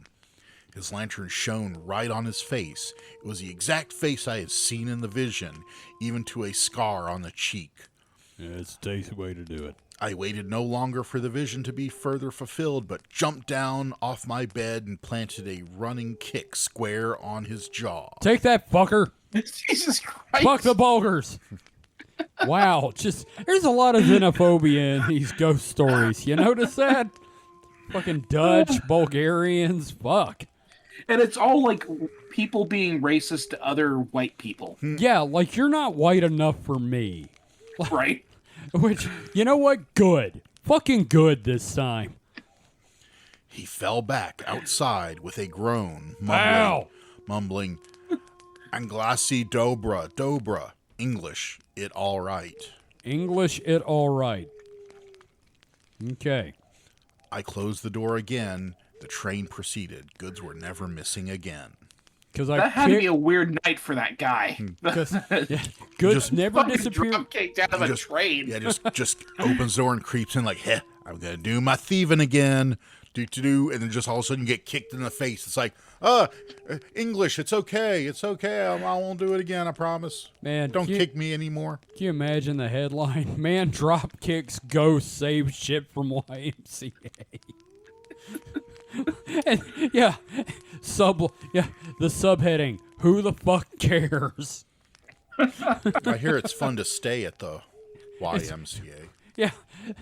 Very first line. There's a war on, but somehow a slow news day. No, it's after the armistice. Come on. Oh yeah. Okay. Sorry. My bad. It's the interwar period. Yeah. Yeah. Because nothing bad happened. Yeah, everything was great after that. There was Yep. no issue with like Nope. fascism rising Nope. in Germany or anything. No idea No, what you're not talking about. No. Weimar Germany is still around today. Yep. Yep, everything's fine. We are not going through what we're going through. Wow, that's depressing. Kicking Bulgarians. Just, I never liked that band, the Dropkick Bulgarians. And I'm visually like thinking like because I just watched a really shitty kung fu movie last night. I'm picturing this guy throwing his entire body and both feet Oh. just like squarely knocking that dude. Oh yeah, Jaw. so that's exactly what I was picturing. I'm glad we're all on that page. Wow, though. I mean, like for real. Just I saw a man getting material to feed his starving family after the First World War, so I kicked him in the fucking throat. Jesus. Please, we were allies. Not anymore, bitch. Your country don't exist, you fucker. He's stealing Anyway. stuff for the Young Men's Club. Indeed. Yeah. Now, I'm trying to remember, did the YMCA exist before the war, or was it something that was made after the war as part of healing veterans? Don't know. Well, I'm going to look it up real quick. YMCA. Well, and as you do that, I'll go ahead and start my story. It was founded in London in 1844. Wow. Okay, fair enough. All right. Which, that's when James K. Polk was elected. Well, thank you, young man. Young man. Young man. Young man. Man, we brought it back! We Yes. brought it back! The young man's back! Alrighty. Fuck yeah! This story is titled A Headless Form. No. My parents rented a very large old-fashioned house in Norfolk, standing on its own grounds. Living with them was a very pious old lady, also an uncle of mine. They were One- fucking. Right? One dark, still night, my mother was sitting alone sewing when suddenly the room seemed to be filled with a rushing wind and she experienced the feeling of a cold hand pressed upon her cheek, Oh. followed by a low wail and a moan. There we go. Oh, yeah. You like that, don't you? Oh boy. The wind is noisy tonight. Jesus Christ. She said nothing to the other inmates of the inmates. Wait, where? What kind of house is this? She said nothing to the other inmates of the occurrence at the time. She didn't want anyone getting ideas. I guess inmates could have been used as roommates, I suppose. I guess. I don't But know. It's a very loaded term. How shitty is the place you're staying? I mean, it's got a ghost. Okay, fair. Yeah, it's got a pervert ghost. Yeah, I like your face. 2 nights later, Jesus. 2 nights later, my father went to the pantry which was approached by a short passage. There by the door he saw standing the headless form of a man wearing a brown coat, with large pearl buttons attached. Fancy. After a few days had passed, the old lady asked my mother whether she thought there was in the house anyone who walked in his sleep, as for the past several nights she had heard her bedroom door opened and closed, and she distinctly heard footsteps along the landing and staircase. Yeah. Can you imagine the conversation? Hey, did you wake up with a ghost finger in your butt? Oh boy, Because I woke up with a ghost finger in my butt. it's cold. Yeah. Anyway, for 2 nights in succession, my uncle got out of bed and closed his bedroom door 3 times each night. He may just be suffering from OCD. Yep. He examined the door and found it impossible to open without some aid. Each one of these inmates related to one What the another fuck? their experiences. They talked They about it decided- down in the yard. Right? Andy They decided to Dufresne. keep- Sorry. They decided to keep watch for a few nights, but nothing happened. Except for Andy Dufresne carting that dirt out there to drop in the yard. Old black Sorry. man named Red. Maybe it's because he's I'm Irish. Needless to say, they soon quitted the house. Rumor followed that the place was once as known as a house of ill fame. Ooh, ill fame. It was a whore house. Whores. Whores. Whores. As Whores. Danny DeVito would say, whores. Whores Light. Oh, god damn it. Oh, I hate that beer. Oh, man. So yeah, they were in a house of ill repute. And the ghosts of sex workers past were messing with them. I'm gonna do what I do every time one comes in the store, which is, that was a hooker. Jesus. Every time one comes in and then leaves, I'm like, that was a hooker. Oh, boy. Kevin would know. Yep. He's an expert. Hey, man, do you know how many came in roses at Christmas time with a pimp? That's what I want to see. I want to see a pimp.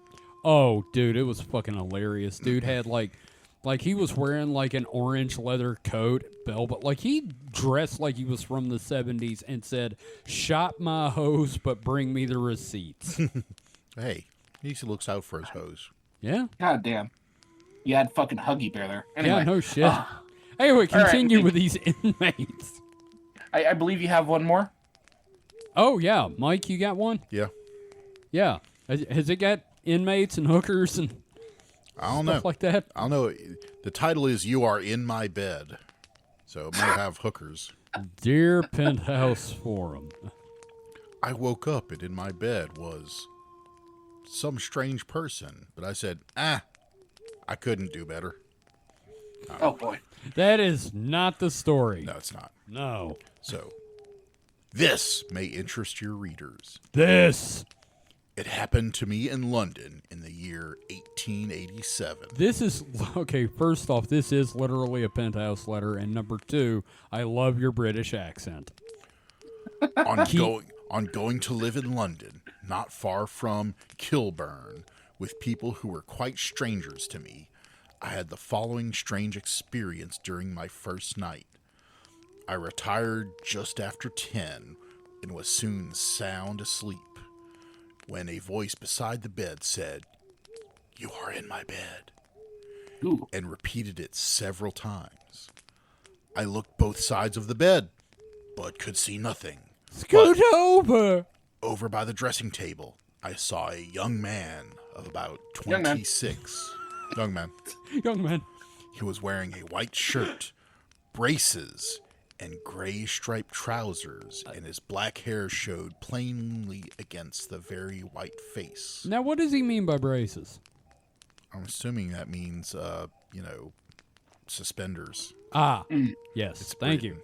It's Britain land.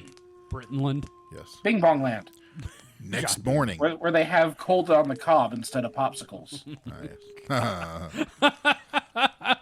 Fuck you. Next morning, I told of what I had seen. I was informed that a young man, such as I Young man. described, was the previous occupier of the room, and I died there only a few weeks earlier. Dun dun dun! Meow, meow, meow. You're in my bed. Quit hogging the blanket. Scoot over. You're in my bed. I just want to snuggle with your knife. Just I hope you change the sheets, man. I Get me some water while you're up. left stains. Oh, God. I made it All right. weird. All right, now I got one for you. Yeah?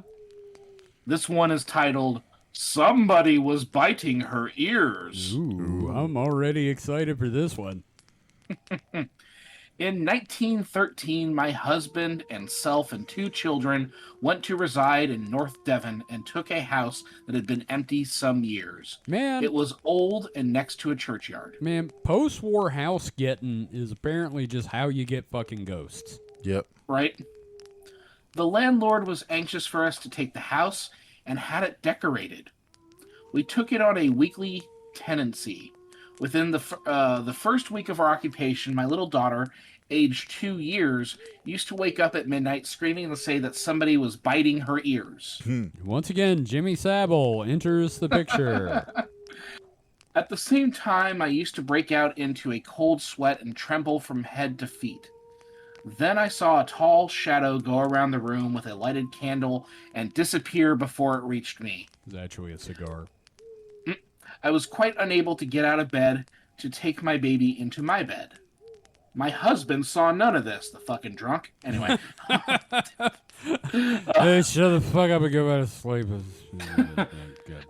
my son, aged 8 years, would ask us why we always rapped on his wall at night, and once he said he saw a hand over his bed. That's good. I like that. That's creepy hand. as shit, man. I'm picturing Yeah. like the Count from fucking, the shadow from Nosferatu going over Yeah. the town, but over Well, a and kid. Oh, and just like that's the money shot in the trailer if they made this movie. Oh yeah, man. Yeah. The last week of our occupation, my husband heard padded feet come up the stairs and to the bedroom door, but no one entered. That's a cat. Curiously enough, fresh flowers put into the room at night would be quite dead the next morning. Oh fuck. We stayed in that house only 6 weeks and found no solution to the mystery. So we burned it down and screamed and ran. I think we had a lot of fun with this one. What do you guys think? That was Yeah. pretty creepy, actually.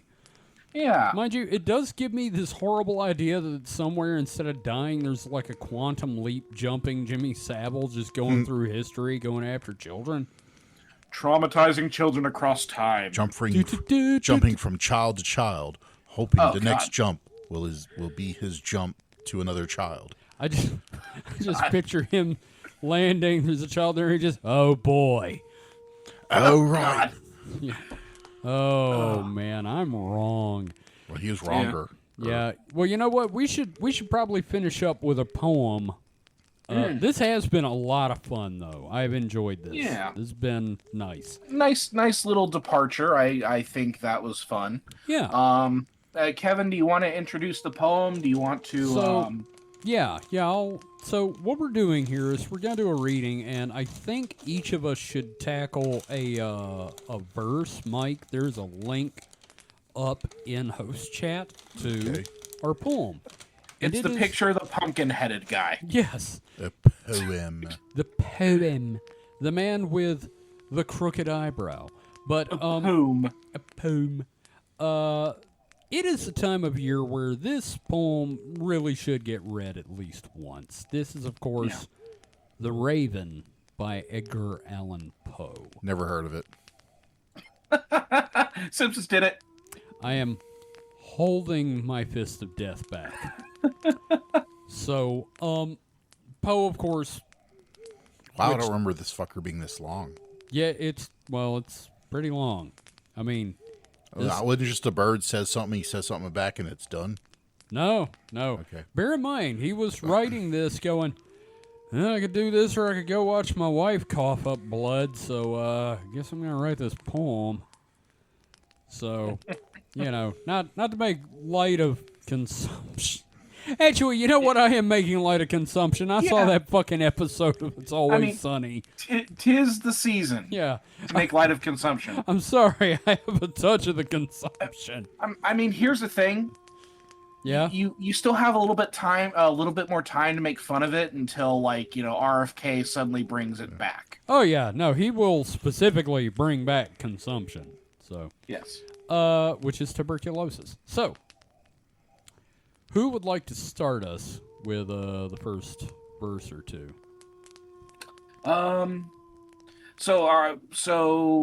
I can go. I will not do the voice, by the way. I will Yeah, not do no, the that's voice fine. I've been using. No, I think this is just like a very like nice way to cap off what we're doing here.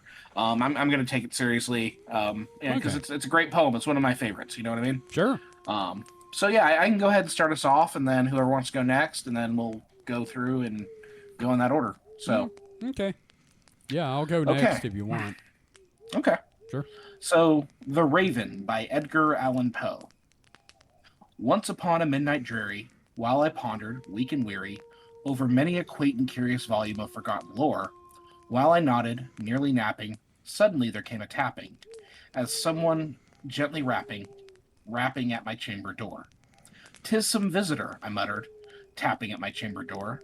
"Only this and nothing more." Ah, distinctly, I remember it was in the bleak December, and each separate dying ember wrought its ghost upon the floor. Eagerly, I wished the morrow. Vainly, I had sought to borrow from my book surcease of sorrow, sorrow for the lost Lenore, for the rare and radiant maiden whom the angels name Lenore, nameless here forevermore. And the silken, sad, uncertain rustling of each purple curtain thrilled me, filled me with fantastic terrors never felt before, so that now to the beating of my heart I stood repeating, "'Tis some visitor entreating entrance at my chamber door, some late visitor entreating entrance at my chamber door, 'tis this and nothing more." Presently my soul grew stronger, hesitating then no longer. "Sir," said I, "or madam, truly your forgiveness I implore. But the fact is I was napping, and so gently you came rapping, and so faintly you came tapping, tapping at my chamber door, that I scarce was sure I heard you. Here I opened wide the door, darkness there, and nothing more." Deep into that darkness peering, long I stood there, wondering, fearing, doubting, dreaming dreams no mortal ever dared to dream before. But the silence was unbroken, and the stillness gave no token, and the only word there spoken was the whispered word, Lenore. This I whispered, and an echo murmured back the word Lenore, merely this, and nothing more. Back into the chamber turning, all my soul within me burning, soon again I heard the tapping of somewhat louder than before. "Surely," said I, "surely that is something at my window lattice. Let me see, then, what the reed is, and this mystery explore. Let my heart be still a moment, and this mystery explore. 'Tis the wind, and nothing more." Open here I flung the shutter, when, with many a flirt and flutter, in there stepped a stately raven off the saintly days of yore. Nor the least obeisance made he, not a minute stopped or stayed he, but with the mien of lord or lady, perched above my chamber door. Perched above the bust of Pallas, just above my chamber door. Perched and sat, and nothing more. Then this ebony bird beguiling my sad fancy into smiling, by the grave and stern decorum of the countenance it wore.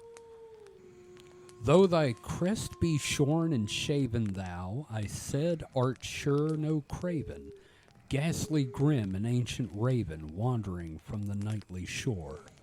Tell me what thy lordly name is on the night's Plutonian shore."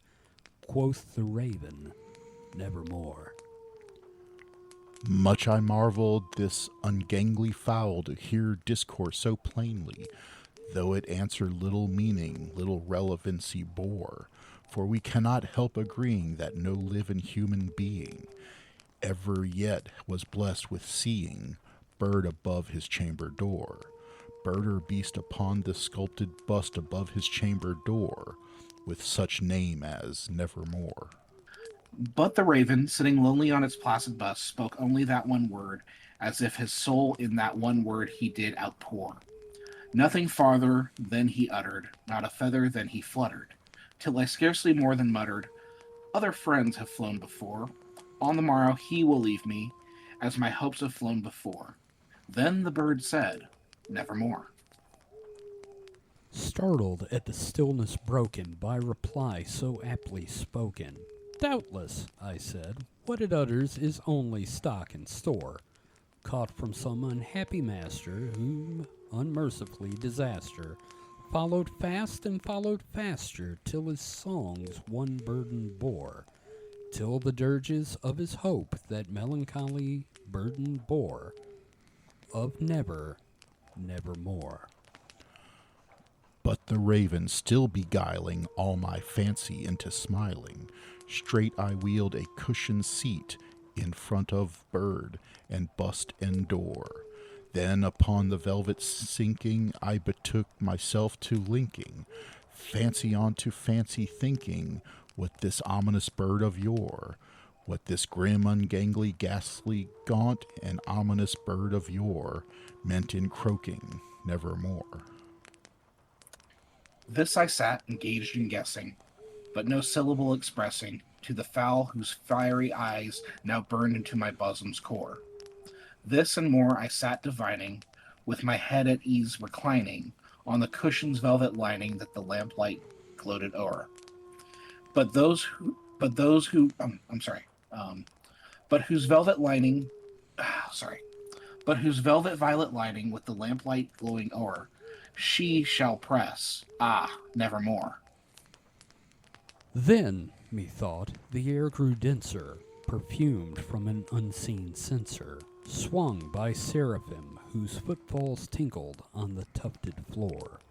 Wretch, I cried, thy God hath lent thee, by these angels he hath sent thee, respite, and nepenthe from the memories of Lenore. Quaff this kind nepenthe, and forget this lost Lenore, quoth the raven, nevermore. Prophet, said I, thing of evil, prophet still, if bird or devil, whether tempest sent or whether tempest tossed thee here ashore, desolate yet all undaunted, on this desert land enchanted, on this home by horror haunted, tell me truly, I implore, is there balm of Gilead? Tell me, I implore, quoth the raven, nevermore. Prophet, said I, thing of evil, prophet still, if bird or devil, by the heaven that bends above us, by that God we both adore. Tell this soul with sorrow laden if, within the distant Aden, it shall clasp a sainted maiden, whom the angels name Lenore. Clasp a rare and radiant maiden, whom the angels name Lenore. Quoth the raven, nevermore. Be that word our sign of parting, bird or fiend, I shrieked, upstarting. Get thee back into the tempest and the night's Plutonian shore. Leave no black plume as a token of that lie thy soul hath spoken. Leave my loneliness unbroken. Quit the bust above my door.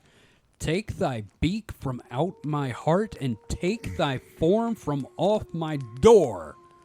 Quoth the raven, nevermore.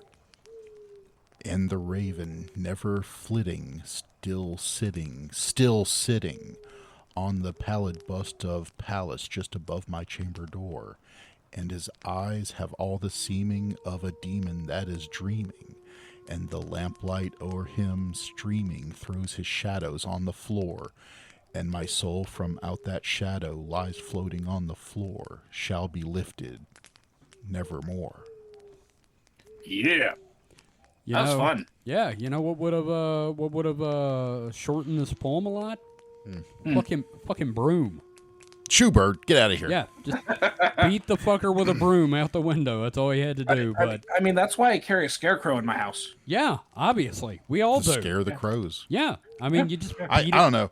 Whenever I get crows, I just count them. Oh, man. You know, it's been a long December. It's been. It's been. No, and that's goddamn it. wrong band. Oh, yeah, I band. know. Wrong band. Man. Young man. Oh, goodness. Man, okay. Actually, I'm really glad we did that because I think I got to read, like, several of my favorite passages from that poem. Just Like, through randomness. literally, you got my all-time favorite passage when you were reading. Which one was Which that? was, deep into that darkness peering, long I stood there wondering, fearing, doubting. Yes. I love that line. I hate to say it. I lucked out on this one. I got the best parts. And then I think Mike had the another line that I love. I just got to find it here. I'm scrolling through. Oh, yes. What this grim, ungainly, ghastly, gaunt, and ominous bird of yore meant in croaking nevermore. That fucking line also I love. Yeah, I got the second to last paragraph there, and that's my favorite. Yeah, especially because I can't help but think of Homer saying it. I know, and I said it, and I was like, I'm doing Homer. I am just quoting Homer Simpson, god damn it. There's no other way to do it. Yeah, I mean, I appreciate you guys indulging me, because I do have to, like, do a bunch of poetry readings and stuff, because I got to prep for the creative writing class I have to teach, so Yeah, I need to get back together with poetry. Yeah, no, not a problem, man. I was happy to do it. It was a lot of fun, and also just this episode in general was a lot of fun. Yeah, I mean, there's some genuinely, like, kind of creepy stuff there. I know we took the piss out of a lot of it, but... yeah, no, I mean, all the pervert shit kind of killed it, but, you know. All the toe. The toe. Yeah. the phantom toe. Yeah. Quoth the toe. Never mow. Never mow. Man, we need to make that a shirt. Quoth the toe. Never mow. Never mow. All right, so that was a shit ton of fun tonight. I'm glad we did this. We'll be back next week with a, not a Weekend Weird, with the Distraction Hall. I'm hosting. Yes. I already have a game picked out. Oh, a game. How delightful. Oh, a game. You're going to love it, though. I promise. Yeah. We've never done this game before, so it's going to be a lot of fun. So, thank you, everyone, for listening. If you would like to learn more about the show, you can head to supernatpod.rocks. That is supernatpod.rocks. You will find a link to our Discord, our Patreon, our merch store, and every episode of this, and the Distraction Hole. Now, before we finally say goodbye, Mike, have you got anything you want to plug? No. Not even a toe. No toes. No toes? All right. David, have you got anything you want to plug? Nothing necessarily to plug this week, but I do want to wish everyone, like, a happy Halloween. I know that, like, when I was a kid, it was a much bigger deal. Like, the vibes are fucked, as I opened the episode with. But, Yep. I don't know, just, keep Halloween in your heart. It truly is the best holiday. And I think, like, being able to do this really kind of, like, completed the feeling of the month for me. Yeah. Well, I'm glad we could do that. And it's raining right now, and you may hear it on the moon roofs. Who knows? Motherfucker, you get rain and everything. Yep. I get helicopters. You get helicopters. We get rain as we're reading The Raven. Yeah, I sound like a post-apocalyptic, like, 80s city. Yeah. Sometimes over here. We just sound creepy. You have entered the Q zone. Do not enter the Q zone. Leave the Bronx. I'm just going to say, head to hpcomics.com, hpkomics.com, and read David's stuff. You can head to Royal Road and look for The Errant Apprentice and read all... Currently, I think by the time this is up, it's going to be 14 chapters. Hell yeah. So, yeah, check that out. And 14 really fun chapters. Well, thank you, David. I'm glad you've enjoyed it. Yeah. So, again, we'll be back next week. So, until then, stay safe and stay frosty. Goodbye. It's delightful. Nevermore. Nevermore. Toe. Never mow. Nevermore. Young man. God damn. Just trying to one-up me. Fun times. Fun times.